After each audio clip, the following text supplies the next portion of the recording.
Banakacherla project అంటే సుమారు 9 లిఫ్ట్లుంటున్నాయి.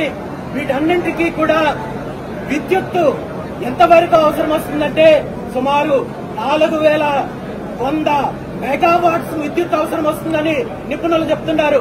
అంటే పోలవరం నిర్మాణం ద్వారా 970 మెగావాట్ల విద్యుత్తు ప్రొడ్యూస్ అవుతుంది.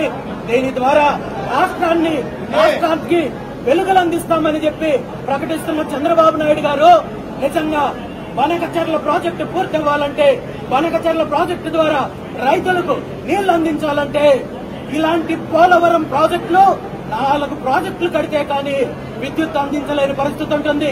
లేదంటే రాష్ట్రం మొత్తాన్ని అంధకారం చేసి బనకచర్ల ప్రాజెక్టుకి విద్యుత్ అందిస్తే అప్పుడు కూడా మీరు దీన్ని కూడా ఒక కుట్ర కోణంలో చూస్తూ విద్యుత్ ఛార్జీలు తగ్గించడానికి ఇది ఒక ప్రయత్నం అని చెప్పి ప్రజల్ని ఏమారించే ప్రయత్నం కూడా చేయడానికి అవకాశం ఉందని చెప్పి ఈ సందర్భంగా తెలియజేస్తూ, ఇప్పటికైనా ముఖ్యమంత్రి చంద్రబాబు నాయుడు గారు కళ్లు తెరిచి ఇలాంటి కల్లుబల్లు మాటలు, తప్పుడు ప్రచారాలతో ప్రజల్ని, రాష్ట్రాన్ని మభ్యపెట్టే కార్యక్రమాన్ని మానుకోవాలని చెప్పి ఈ సందర్భంగా తెలియజేస్తున్నాను.